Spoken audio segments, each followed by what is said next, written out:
Salut à tous, bienvenue sur votre télé préférée, Zouk TV, pour un quad neuf assez spécial. Nous entrons en période de spiritualité également, évidemment. Il y a la Noël qui s'arrive avec tous ces déchaînements de passion des gens qui s'amusent, mais il y a également la spiritualité. Et j'ai à mes côtés justement M. Jean Valentine, qui est pasteur de l'église EVCC, entendez par là, Église vivante des évangiles en Christ pour la Caraïbe. Bonsoir M. Valentine. Bonjour. Eh bien, bonjour. Eh bien, je vous salue. Je vous salue déjà, vous, votre en personne, et je salue également cette chaîne de télévision. Et je bénis l'émission Quoi de neuf. Quoi de neuf. Ah oui. Vous y participez parce qu'on a déjà eu à diffuser des extraits de vos interventions, en particulier de vos actions, on va dire. Ouais. Tout à fait. Dit action, manifestation pour l'amour de celui que nous portons, qui est notre Seigneur Sauveur Jésus. Ouais. C'est cela.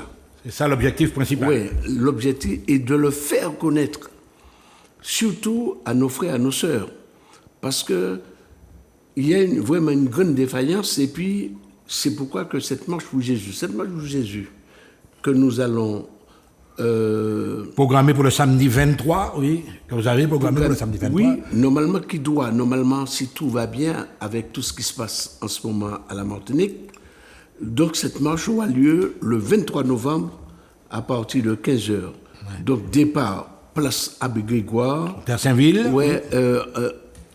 L'arrivée à la place François. En face de l'église des Terre-Saint-Ville, à Fort-de-France. Oui. Et arriver, c'est à la place François Mitterrand, qui est auprès de l'ex-Centrie de l'EDF. Ouais, d'accord. Oui, bureau central de l'EDF. Ouais. Voilà, c'est l'arrivée. Alors, M. Valentine, justement, actuellement, nous assistons au retour de la foi. Les gens, face à la situation angoissante, ça on peut le dire également. Alors vous, ça fait un moment que vous êtes inscrit dans cette mouvance également, le secours à apporter aux gens. Ah, tout à fait. Ça fait, oh là là, depuis l'âge de 10 ans, eh ben, je parlais de la parole, je m'intéressais à la parole, et j'ai dû continuer et tout. J'ai été travailler toujours dans la parole et tout, où j'ai pu chercher à connaître et à savoir qu'est-ce que c'est cette parole et qu'est-ce que cette parole pouvait m'apporter en soi. Ouais. Donc au niveau spirituel, et là, j'ai fini par découvrir ma voix. Ouais. Alors, excusez-moi de vous interrompre, monsieur Valentine. Vous m'avez dit depuis l'âge de 10 ans, est-ce que vous avez pratiqué, vous êtes catholique de religion, vous êtes chrétien, vous êtes... Oui, j'ai commencé à l'âge de 10 ans, j'étais catholique, je servais. Vous étiez enfant de cœur. Ah oui, enfant de cœur, voilà. Non, mais il faut le dire parce que c'est... J'ai commencé comme enfant de cœur, je servais, je faisais les messes dans le temps, j'accompagnais les gens au cimetière, donc avec le bidou, chose que l'on ne fait plus, ouais. Donc assister tout ce qu'il y avait, aux crèches vivantes, etc., etc., etc. Donc tout ce qu'il y avait, tout ce qu'on faisait dans le temps, dans l'église, c'est pas d'aujourd'hui. Ouais. Tous ces trucs-là sont 18, puisque voilà. On voit, il n'y a plus d'assistance, il n'y a plus etc.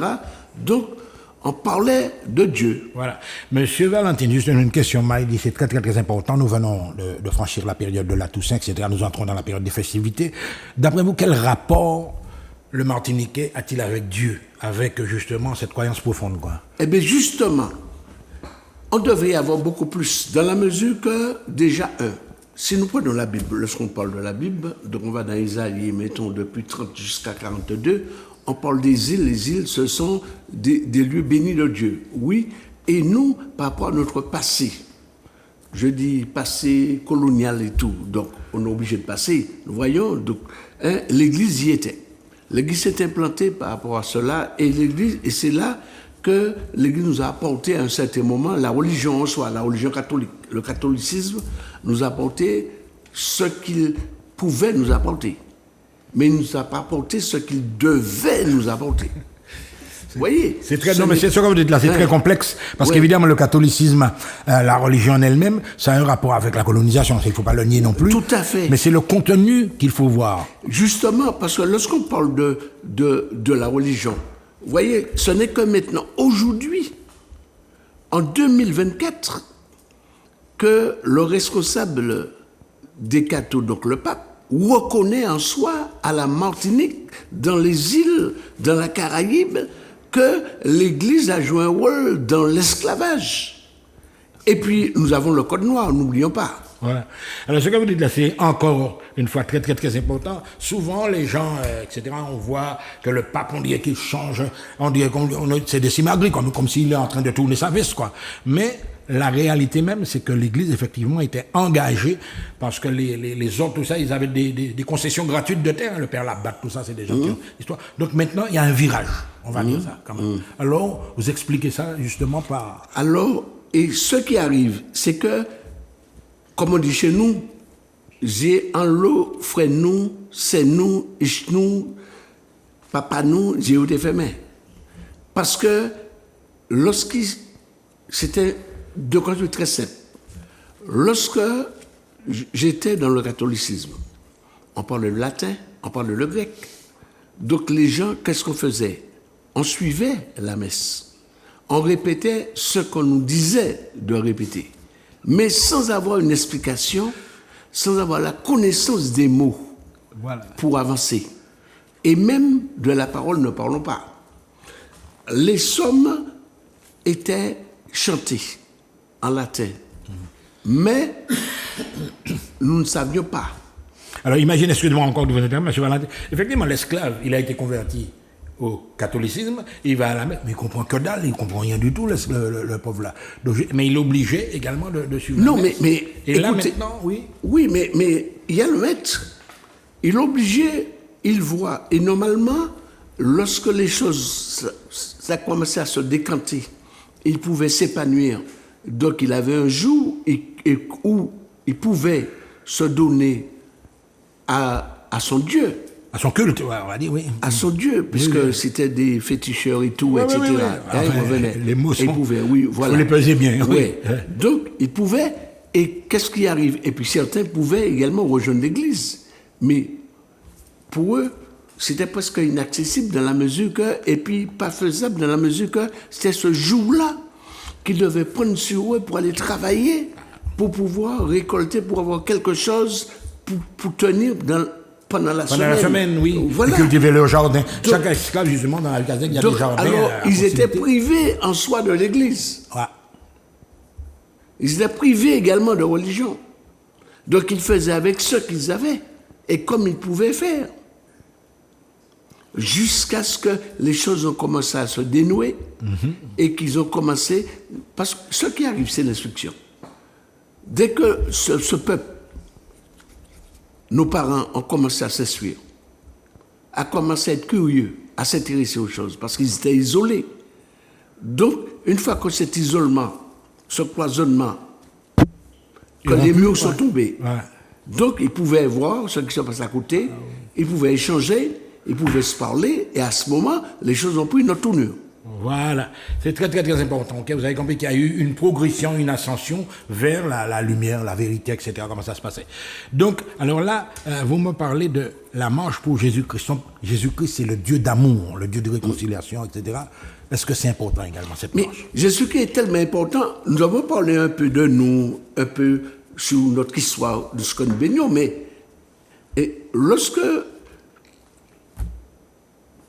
ces serviteurs de Dieu sont venus, ils ne connaissaient pas Jésus-Christ. Jésus-Christ était avant eux. Ils ne savaient pas. Ils ne savaient pas que Jésus-Christ a fait de façon, a dit que tout homme doit être libre. Ils ne le savaient pas. Non, mais c'est Jésus-Christ, c'est ce symbole-là, mais c'est surtout le symbole de l'amour, du respect. Ce sont des êtres humains qui sont là. Ouais. Oui, mais Jésus, ils savaient que Jésus les a dit que c'est la liberté qui prime. Parce qu'il a dit, je suis venu pour libérer les pensées, pour libérer les hommes, pour libérer tout ce qu'il y avait. Et pourquoi eux, ils ne l'ont pas appliqué? Alors vous pensez que le message a été mal compris ou alors c'était leur stratégie de ne pas appliquer la loi? Non, c'est fait sciemment. À mettre des gens dans l'esclavage, ce n'est pas comme cela.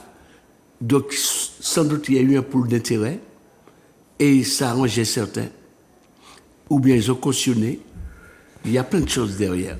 Mais oui, parce qu'en expliquant, bien, regardez bien chez le phénomène de la colonisation. Vous voyez C'est un phénomène commercial, hein, quand vous le vouliez, commercial basé sur une espèce de dénigration d'une race, mais c'est un phénomène commercial au départ. Oui, mais nous savions tous, nous de rentabilité, quoi. Nous étions des marchandises et tout, et puis donc on faisait ce qu'on faisait. Mais le problème qu'il y en a, c'est qu'on parle de l'explosion de la religion. Ouais. Dès qu'ils ont, certains de nos parents, de nos anciens, ils ont commencé à connaître et à voir. Souvenez-vous, dans le temps, lorsque la religion, certains qui ont commencé à propager la parole de Dieu, c'était les adventistes. Et lorsqu'ils venaient, ils venaient avec le Bible. On disait, donc au niveau, moi j'y étais, on disait, ah non, il faut fréquenter ces gens-là. Ce sont des gens c'est du satanisme. Ah non, non, non, non. Pourquoi? Parce que ces gens-là venaient pour éclairer, pour dire où que vous êtes, eh bien, vous n'êtes pas sur la bonne route. Ouais, ouais. Vous n'êtes pas sur le bon chemin. Ouais. On a évoqué pas mal de points d'histoire. Vous avez compris qu'il y a eu le rôle du Vatican. Évidemment, je l'ai un petit peu essayé de le développer. Et là, maintenant, avec votre église, vous allez organiser donc la marche pour Jésus-Christ le samedi 23 novembre. Vous vous adressez à qui? À des adultes, à des enfants? Est-ce qu'il y a des précisions que vous allez donner sur l'événement lui-même? La marche pour Jésus, pour le 23, vous voyez, c'est une marche pour Jésus. C'est pas pour une église, c'est pas pour l'homme, c'est pour tous les gens. Quel qu'il soit. C'est ouvert à toutes les confessions. Tout, quel que soit ce que tu es. Ouais. Si tu penses en Christ, si tu as entendu parler de lui, et si tu es curieux, eh bien, il faut venir. À marcher, à être avec lui. Parce que beaucoup, aujourd'hui, vous voyez, lorsqu'on parle, on dit, ah oui, mais ce que vous avez suggéré, que je n'ai pas pu vous répondre dans un certain moment, pourquoi il y a ce boom de l'évangile en cette période, en ce moment, à la Martinique? Il y a une raison. C'est que de jour en jour, nos frères, nos sœurs ouvrent leurs yeux et puis ils voient, ils cherchent. Maintenant, il y a les médias, les informations, il y a tout ce qu'ils ont. Ah ouais, rien n'échappe là. Ouais. De suite. Ouais. On ne peut pas échapper. Hein. Bien qu'il y a des fake news, donc il y a un peu de tout. Oui. Ouais. Mais les gens peuvent regrouper les informations.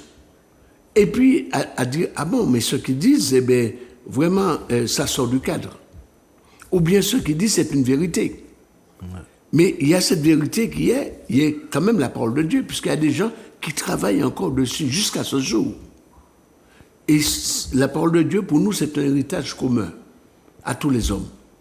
Et ce problème qu'il y en a, c'est que cet héritage, eh bien, certains puissent dedans, mais d'autres non. Okay.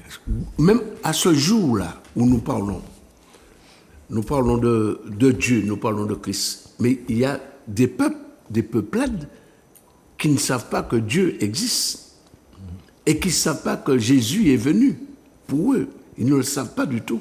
Ouais. Mais monsieur Valentine, justement, il faut voir qu'il y a le phénomène mystique, mais il y a également le phénomène civilisationnel. Par exemple, quand dans le Coran, Mahomet arrive au moins 700 ans après Jésus-Christ, il y a un livre de référence qui est la Bible, etc. Donc, toutes les religions, les civilisations ont un schéma pour pouvoir porter le message. Hein, c'est ça? Oui, mais il n'y a pas que la Bible seulement. Il y a la Torah. La Torah, mais oui. Eh bien, il y a la Torah, donc il y a la Bible, il y a le Coran et tout. Et puis, il y a le livre de certains sages, et puis il y a les Syracuse et tout. Il y a les philosophes. Et tout. Ouais. Et puis il y a certains philosophes également qui ont parlé de Dieu, même ceux qui étaient des anticléricaux, mais ils en ont quand même parlé. Ouais. Et nous avons même au niveau de la politique également, certains ont parlé, comme Karl Marx, que la religion c'est l'opium du peuple. Donc vous voyez, on a parlé de la religion, on a commencé à parler et puis à dire où ça en est. Donc il y a certains politiques qui ont parlé, comme je vous disais, que ma révolution, donc à moi, je l'ai fait avec Jésus. Ouais. D'ailleurs, les grands pasteurs, vous voyez, aux États-Unis notamment, ils étaient engagés en politique. Hein, oui, mais ça dépend comment on s'engage en politique. On ne peut pas, lorsqu'on parle, nous sommes dans la cité, on doit respecter les gens de la cité où qu'on se trouve, mais en faisant connaître l'œuvre de Dieu. Donc si quelqu'un se dit, il est serviteur de Dieu, il est pasteur, il est évangéliste, il est là, il a pour mission de faire connaître. celui de faire connaître le maître, de faire connaître celui à qui il a dit un jour, je viens à lui. On va également parler d'une motivation que vous avez, l'Église vivante des évangiles en Christ pour la Caraïbe.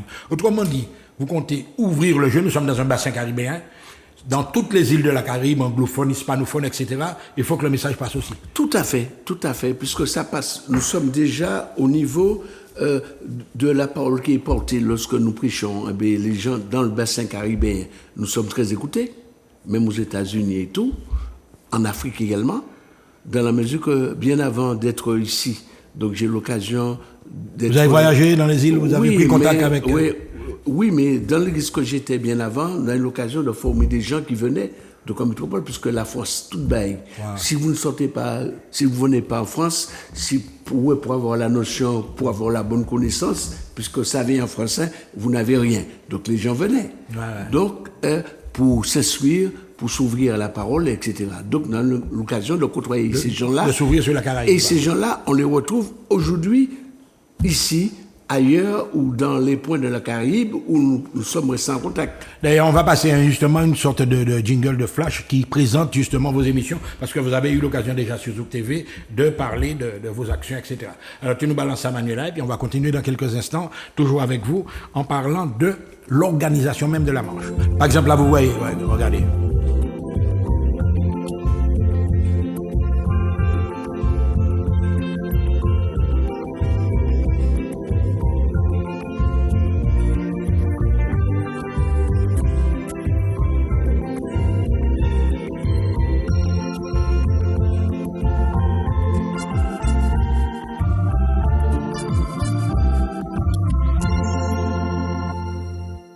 Tabou ni chichi, rien que la vérité. Vous voyez, le slogan, il est bien, très bien choisi. Tous ensemble, venez louer l'Éternel. Donc, on rappelle la grande action du samedi 23. Préparez les autres pour ça. Alors, Abbé Grégoire, à l'arrivée, etc., c'est à la place François Mitterrand.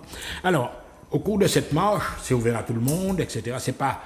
Ce sera pas trop fastidieux, c'est pas trop sportif, c'est pas un semi-marathon que tu demandes aux gens, non? Mais non, mais ceux qui viendront, ils verront. Il y aura un départ, donc nous avons des chars avec des musiciens sonos et tout, qui porteront des louanges, des musiques de louange, d'adoration, etc., à la gloire de notre Seigneur, Sauveur Jésus, etc. Et puis voilà, les gens vont se retrouver, ça va être convivial. On pourra bien très apaisé. Oui, c'est à Marseille. Pourquoi? La question que j'aurais attendu que vous me posiez, pourquoi une marche pour Jésus? À la marche pour Jésus. C'est un acte de revendication pour rassembler les gens, fédérer. Ça, c'est très important pour moi. C'est comme ça que je vois ça. Ouais. C'est ce que vous dites. Ouais. Mais lorsque vous démarchez, vous allez voir les frères qui sont soi-disant des chrétiens, ils sont dans la parole. Vous leur dites, il y a une marche pour Jésus, j'aimerais bien vous voir, que vous soyez là, que vous venez avec vos frères et sœurs. Certains vous disent, moi, je n'adhère pas. Mais ils ont quand même... leur opinion, hein? Non, ils sont libres, je n'adhère pas, mais ces gens-là, c'est quoi? Lorsque vous voyez leurs églises, une écriture, une affiche, c'est marqué Jésus-Christ. Ouais. Alors, si ta foi est en Jésus-Christ, alors qu'il y a une marche pour Jésus, c'est pas une église qui fait une marche, l'église fait une marche pour Jésus-Christ, pour faire connaître la parole à ceux, pour dire aux gens qui sont là, qui vivent dans le monde, comme on dit, et qui n'ont pas le temps pour leur dire, il a encore le temps. Ouais. Donc, M. Valenne, c'est pas quand même une attaque que vous faites contre les autres confessions, les gens sont libres de faire. Donc, vous allez lancer à nouveau l'appel, tous ensemble, venez louer l'Éternel. Donc, c'est samedi 23 novembre. Le départ, c'est à la place Abbé Grégoire de Terre-Saint-Ville. OK? Un téléphone, s'il y a des renseignements? À 15h. À 15h. Est-ce que vous avez un numéro de téléphone si la personne veut plus de renseignements? Oui, vous avez le téléphone dessus. Voilà. 0696 91 62 94. C'est bien ça? Tout à fait. En tout cas, merci, M. Valentine. On a passé un agréable moment. Rendez-vous donc le 23 avec cette grande marche. À très bientôt.